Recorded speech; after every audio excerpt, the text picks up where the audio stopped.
talk about a really important topic, okay? Throughout the past few months, there's been a lot of confusion about what's going on with this novel coronavirus, with both the media and elected officials adding to the problem, okay? The result, a lot of hype and hysteria, with people feeling frustrated and confused, and with real consequences to public health and the economy. We're going to make sense of what's going on once and for all together, okay, in this video. Share this video with your friends, and if you know a politician, send it to them, okay? We can make a big difference together and save a lot of lives. So listen up. When the pandemic was coming to the United States, okay, we had a big public policy failure. Our officials are tasked with defending us from things like this, threats like this. And they're supposed to show clear leadership and actually put out guidelines to help people and organizations coordinate what needs to be done, okay? Guidelines and clarity. However, this leadership all over the place has been anything but clear. Most of the leaders... It's better, could maybe go away. We'll see what happens. Nobody really knows. The fact is, the greatest experts, I've spoken to them all, nobody really knows. Anybody that needs a test gets a test. They're there. They have the tests. And the tests are beautiful. Anybody that needs a test gets a test. Officials started out by telling us not to panic and not to wear masks. You know, the CDC told us, don't wear masks. Vice President Pence said it. Unless you are ill, you have no need to buy a mask. They all said it as late as March 2nd. Don't wear masks. Even Dr. Fauci said it. Here he is in an interview saying it. If we get substantial coronavirus here, those kinds of typical, simple public health measures could help protect you against coronavirus. People wearing masks now is just not relevant. You don't need to be walking around with a mask right now. Masks, quite frankly, are more important for people who are infected to prevent them from infecting someone else. Actually, I'm in New York City. Here's a letter from the New York City Department of Health and Mental Hygiene. Okay, dear families, at this time, it is important to listen to facts and not respond to fear. Currently, there are no confirmed cases of novel coronavirus in New York City, and the risk to New Yorkers remains low. This is February 26th, okay, end of February, and then close to the March 2nd date. And look at their advice. All New Yorkers should continue to practice general flu prevention measures, including cover your cough or sneeze with a tissue or sleeve, wash your hands regularly, avoid touching your face, okay, avoid close contact with people who are sick, get your flu shot, it's never too late, and stay home if you're feeling sick. Call your doctor and let them know your symptoms. So essentially they're saying if you experience symptoms, then do something, otherwise keep calm and carry on. So as a result, and you've seen this also at around the same time with Mardi Gras, right, in New Orleans and so on. So as a result, the outbreak was swift, and it led to exactly these quarantines and lockdowns that we're in, okay? Please understand, okay, these lockdowns are a last resort. They're the result of a public policy failure to contain the virus. Telling people, don't wear masks. There's a shortage of masks. We need them for the health. And by the way, they won't protect you.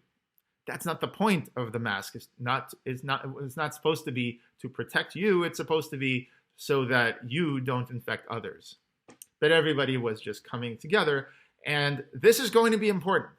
The reason I mention this is because we're going to face this again. And this time around, to avoid the next time, we need to be organized. Okay? Please understand, these lockdowns, they're one of the worst things that could happen economically, okay? They inflict a terrible toll on the economy, people's livelihoods, okay? As you probably watching this well know.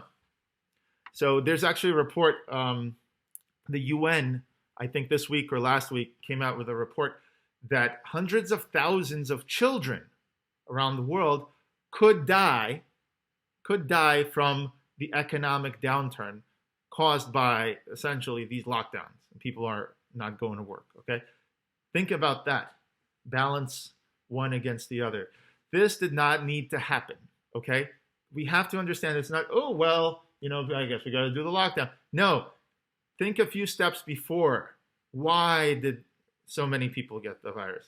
And let's do something about it so we don't have more policy failures. And this time, we won't make the same mistake. So as we emerge from these quarantines, okay, we're going to face the same situation again. And we need a framework to follow. And this framework has to basically help us avoid spreading the virus so quickly and so completely this time. By doing just a few things, we can help protect our fellow citizens and maybe even prevent the next lockdowns and quarantines that they think will have to happen. Okay, so hopefully they won't have to happen again. So let's go over the basics.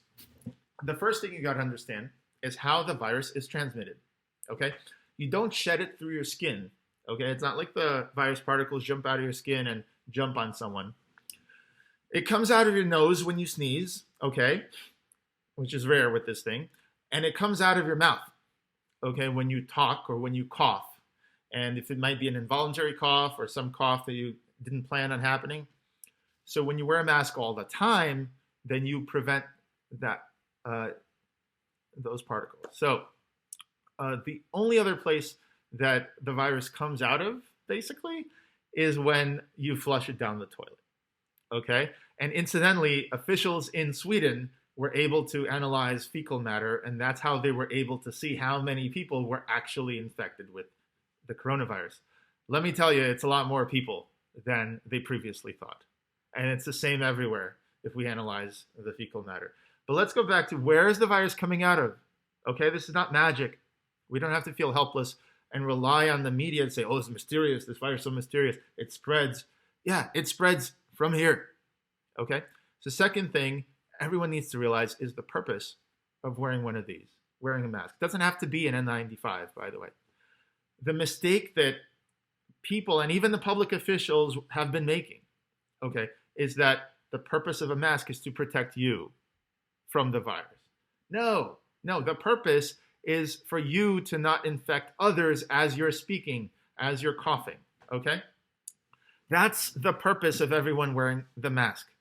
If the purpose was to defend yourself, I mean, you could go into an elevator and that small room was just host to like 4 people before you and they coughed up a storm. So your mask may create a small pocket of air, and that's nice. But what about your eyes? So then you got to wear one of these, and then you got to wear the full PPE of the doctors? No. The point is, if we all protected other people, then the virus would actually, not spread as much. Again, all throughout February, people went about their day. They attended Mardi Gras, okay, while spreading the virus to others, not even knowing it. The virus takes up to 14 days for sometimes to people to show symptoms. And sometimes it's very mild. People don't even know. So there was this study they recently did. They went on one side of the street and they took random samples of everybody on that side. Turned out 1 in 3 people in that town had the virus. Many people didn't even know. And that just goes to show you that many people are transmitting the virus without knowing it, which is why even if you don't have any symptoms, or even if you recovered from the virus, but it has been only a few weeks, you might still be emitting the virus as you speak. So everybody, just when you walk into a building, and to talk about it, should wear one of these. So people who are asymptomatic, you could still be spreading the virus to others. All right, so what happens is you spread the virus and many people recover, but there are some people who get it really bad. These are the people whose immune system goes into overdrive, and they overwhelm the hospitals, and then they have to basically get immunosuppressant drugs. There is one drug, by the way, which has been found besides remdesivir, ivermectin, okay? For example, Merck has Stromectol, which uses it. This is not an endorsement, but I'm just saying ivermectin was found in vitro outside of humans to disrupt the protein, the carrier protein that is another chain in the events that the virus needs to replicate. It's the protein that takes the virus from the cell wall into the nucleus. And it just happens, ivermectin is actually against intestinal worms. It's quite it's given to cattle, but it's also given to people, and it's I think there's not a lot of side effects, and it's pretty safe. So they haven't done in vivo studies in people, but one would think if it blocks the protein in cells outside of people, then hopefully it can do the same inside people. So people should look into that drug.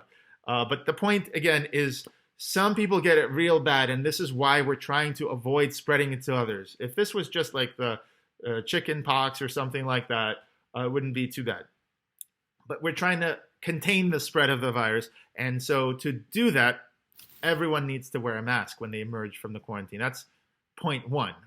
Okay? So let's go over how this works. So R0, okay, R0 is the number of people that an average person would infect with no other thing in front of them. No masks, no non-medical, no intervention of any kind. No public policy. Now, if we put layers between people, R0 goes down a lot. And that has compounding effects down the line. So if we could reduce R0, the number of people that a regular person could infect in a week or whatever, or the whole time, by half, well, that could actually make the virus totally just drop off. The mathematics of it. So it's a big thing to reduce the virus spread. So let's talk about how that could happen. Every time an infected person wears a mask, okay, it lowers the chance of them infecting other people. So that's basically there's no magic here. That's because the particles emitted are caught in the mask. Okay, so they wind up in the mask, and then you could wash it out or whatever. It's your mask, so you could just keep coughing into it. The particles that do make it through the mask, doesn't have to be an N95, it could be a regular surgical mask. They wind up traveling at a lower speed than, because, yeah, they made it through the mask, sure, but they were slowed down by it. And if you just have a surgical mask, I highly recommend that you double up on the masks, okay? So you have maybe like 2 or even 3 masks. You don't really feel the difference, and they're 50 cents or $1. But for a particle to go through one of the masks, then the gap, then the other mask, and then another one, the third one, it's really, really unlikely. And so it really lowers the chances of a particle zipping around. And even if it does all that, it's hard to get to the next person, even if the person is standing about 1 foot in front of you. So again, either wear a nice N95 mask or just double, triple up your surgical masks, okay? So here, you could actually do an experiment. We're going to do one right now. Cough into your hand. Put your hand out. You feel that airflow, right? Now, put on the mask and then put out your hand. Do you see how much the airflow has been reduced? You can hardly feel it. There are some particles going through the mask, but proportionally, the amount of air that's coming through the mask is proportional to the amount of particles going through the mask. And the speed and the volume of things going out is reduced substantially. So proportionally, that's that many virus particles less that you're emitting. Okay, they're getting caught in the mask. And you could even probably do this with tissues. So you don't really feel the airflow through 2 tissues. Okay, these are tissues. They're not even, okay. So again, that is a major, major, major thing that could mathematically just reduce, because again, it's exponential. If you double, if one person spreads it to 2 to 4, 4 to 8, that's fast. If you reduce it so that one person only spreads it to 1.5, and then 1.5 to the 10th power is much, much, much less than 2 to the 10th power. And of course, I'm saying you could reduce it a lot more.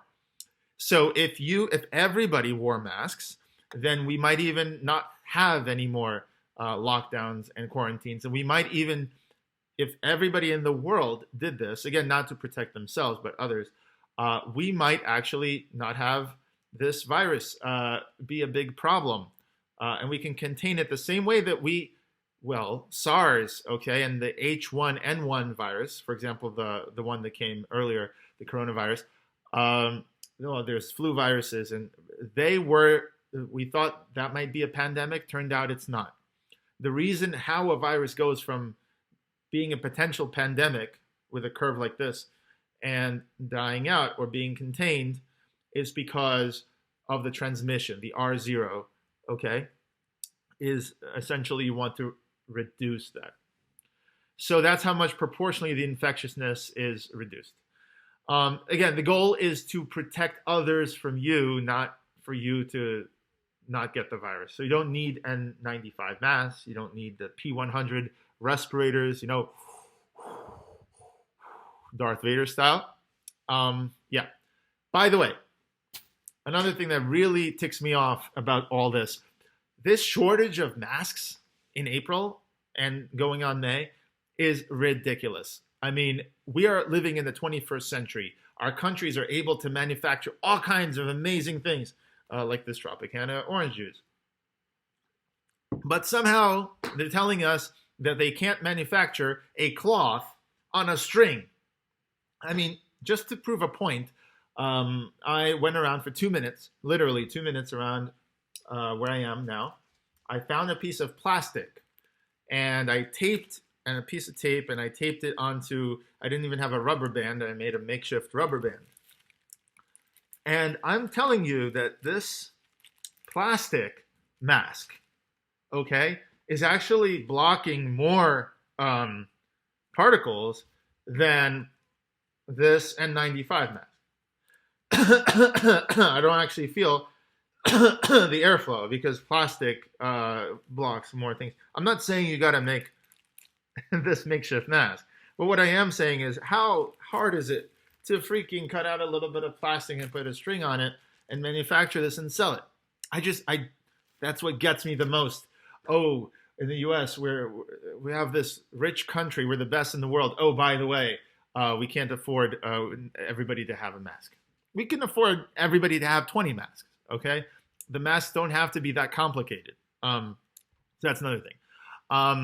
If I was a politician, I would make sure everyone has a mask and send it to all the buildings. Yeah, I would make sure that the companies would manufacture them, and I would spend a few $1 billion to save trillions in lockdowns later. All right. So we need, I think, honestly, a lot more rational and clear-headed thinking, not just on the part of the politicians. I really wish that we would have this in the politics, but we need this on the side of the people, okay? Why are we like sheep waiting for the politicians to tell us, oh, this is what the virus does. Oh, the CDC now told us finally to wear masks. Fauci says, we think it might be a good idea. Yeah, really? You don't say. You don't say. You could maybe block it with a scarf or one of those balaclava things. Yeah, that could have really helped. So this time around, when we emerge from the quarantine, we should actually take it upon ourselves to do it. But I want to talk about essentially the politics and the public policy that we can do if you are a politician listening to this. Look, let me give you an example. This is Italy, it's like February 2nd, before Italy went into lockdown and did this. Look what they were doing. Here's a video of a guy, look at him. He's basically being hugged by these people. I'm not a virus. I'm from Asia. Ironically, this guy is probably transmitting less of the virus than the people around him because he's wearing a mask. But yes, this is an example of what not to do this time around. Yeah. First of all, notice what this video was not about. This video is not about how to protect yourself from catching the virus, the coronavirus, or the flu. Okay, sure, you could do all the usual things, washing your hands, avoid touching your face, maybe keep tissues in your pocket, keeping your distance from people. These are all good things if you want to not catch it. But there's no guarantee that, like I said, the next elevator you get into, It's not going to be full of viruses floating around. And then get it. What are you going to like cover your eyes and everything? So instead, we can work together to defeat this virus. Okay, and to the libertarians out there, we don't need the government to start doing these things. Okay, to tell us you got to do these things. You could do this on a private level if you own a building or if you manage a building. Okay, or just talk to your building management to post a security guard downstairs in the lobby and make sure to have a stack of masks. Anybody comes in without a mask, excuse me, sir, you can't come in without a mask. I mean, there are desks, right? The check-in desk. There are bouncers. These things have existed for a long time. Let me scan your, your immunity certificate or whatever. Can be done on a private level with no government. That's number one. Okay. Another thing I would strongly suggest for this framework is to put a basin with hand washing, with water coming. Obviously some water coming in, but wash with soap. Anybody who comes in is given a mask if they don't have one, and have to wash their hands because the building's been sterilized. These two things, just done by them, these two things can strongly prevent in that building transmission of the virus, which of course means the workers will be healthier. They'll be able to come to work and they'll be able to pay the rent to the commercial building. Same thing with the residential building. If your tenants are healthier, then they can go to work and make money and they can pay your rent. So even on a private level, it makes sense to just stock up on masks.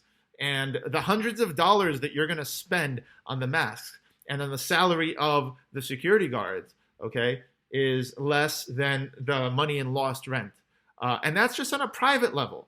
Now, if you're a politician on a city level, or we could do this on a neighborhood level, or a city or a state, then you could do even better. You can coordinate with your local manufacturing companies to manufacture plastic masks. These are probably, like I said, better than the cloth masks, even though the N95s. I could be wrong, but again, the point isn't to create an airtight seal and to shave your face. I grew this beard just for this video. No, the point is to have something that essentially blocks all the particles from flying in the direction in which you emit them. It's not to defend yourself, it's to protect everybody else. And that's the mentality, if we have that mentality. So outside, on the street, you're not really catching the virus so much because there's a lot of air, and the humans emitting the virus are a small part of the air, and everything gets diffused. So you're unlikely to catch something if you stay far away from people.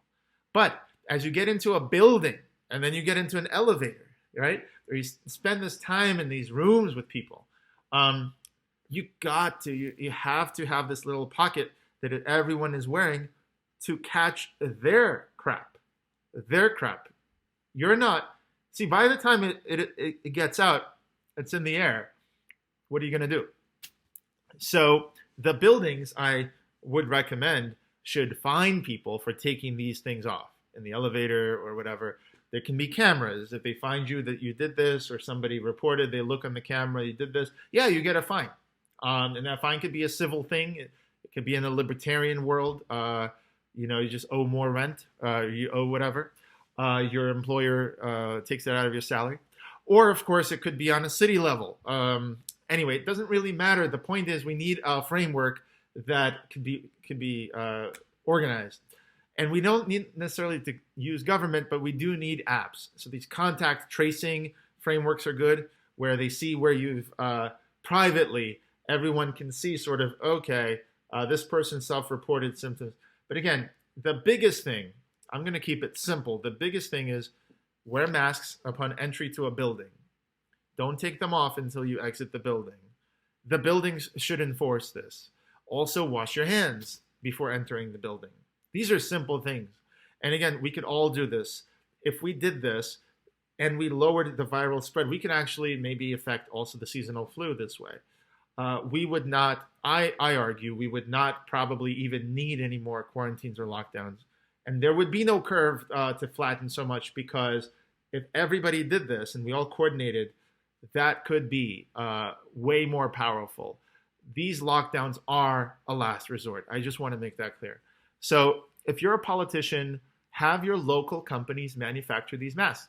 I personally would love to see masks with, like, the Guy Fawkes mask with the smile, or American flag, or possibly, the Coney Island clown or something. You could have a lot of fun with this. People could express themselves with these masks. Come on, there's a big business opportunity. Make the cool masks, sell them to buildings, and then the buildings go ahead and actually deploy them. Okay, you could maybe sell a wash basin that has the hose, but that's pretty. You could sell the whole solution. And again, the role of the city is to facilitate, make sure there's enough masks. Trust me, if you spend billions of dollars on these $1 masks and send it to everyone's homes, okay, and the tests and everything, but you save trillions on the other side by avoiding economic lockdowns, that's a net win. That's a net win, okay? And any country can do this. Anywhere you're listening, I'm coming from the United States, but anywhere you're listening, you can do this. You can do this in your neighborhood, in your building. If you're a residential building, talk to your landlord. If you're a building, a commercial building, talk to your management company, okay? So the masks, again, I just want to make it clear, the masks and the hand washing are not to protect you. They are so that if we all do this, we lower the spread of the virus, okay? Because there are people that take this virus very badly. And yes, there are many people that are asymptomatic, and a lot of these people are posting online like, oh, that's not a big deal, who cares? Well, the pastor who had that big gathering, the Christian pastor, okay, he passed away from the coronavirus. And his daughter is saying, this is serious, stay home. The answer isn't to stay home. We're going to have to come out. The answer is, when you do go into a building, make sure to cover your mouth. Make sure to cover your mouth, wash your hands. Literally. I mean, those are the basics of the framework. So the basics I've outlined are components of a larger framework that could, become necessary once we emerge from these lockdowns, because we want to get back to a normal social life and a normal economic life. The other thing is, we need to restore people's social lives and economies, and we need to do it safely. And it's literally as simple as cover your mouth and nose. Have fun with it. This could be a lot of fun. You could have designs like the nail painting. You can have so many things, but instead we're talking about stay home. And sure, there could be some social distancing, right? You could have more distance, but people need to start wearing masks this time around when we come out of the quarantines. So it's a framework that you could do on your building level, neighborhood level, city level. And if any of these politicians are listening, if you are listening, please send this around and actually implement this. Call your local constituents, call your local buildings, find out how many masks they need, have those masks manufactured and sent to them, okay? It is far better to spend $1 billion and to save $1 trillion on another series of quarantines. All right, so if you liked this video, you think that it has some actionable advice, you could subscribe. I'd love to have you see more videos, but what I'd really like for you to do is to send it on to your friends, okay? This is how a virus spreads, by the way. We could fight a virus with a virus. Spread this information, spread this video, send it to at least, post it on your Facebook right now. And if you know some politicians, please send them this video, have them watch it. The takeaways are very simple, but I wanted to walk through the whole thing and explain exactly why. It's because people are asymptomatic, and they're going to be again, including the people who recovered, okay? They're going to be asymptomatic, and the whole thing could start up again. But if they cover their mouth, they stay away from people on the street, and they cover their mouth upon entering the building with a mask, and you make this easy for them, and you facilitate that, and you facilitate the hand washing upon entering the building, we might reduce this thing down to, where the curve just goes down. And we don't have to worry about this thing anymore. That's the hope. Of course, there's going to be countries that people are coming from that didn't do this. And so, again, we should do this non-medical intervention before we do vaccines and everything else that will come in a year from now with all the studies. Why not try something super simple? And I'm telling you, a lot of fun can be had with this. A lot more fun than staying at home, that's for sure. All right. Send this on to a few people and leave comments below. Hopefully You let me know if you agree or if I missed something. All right, stay safe and please think of other people and take care of each other. Thank you very much.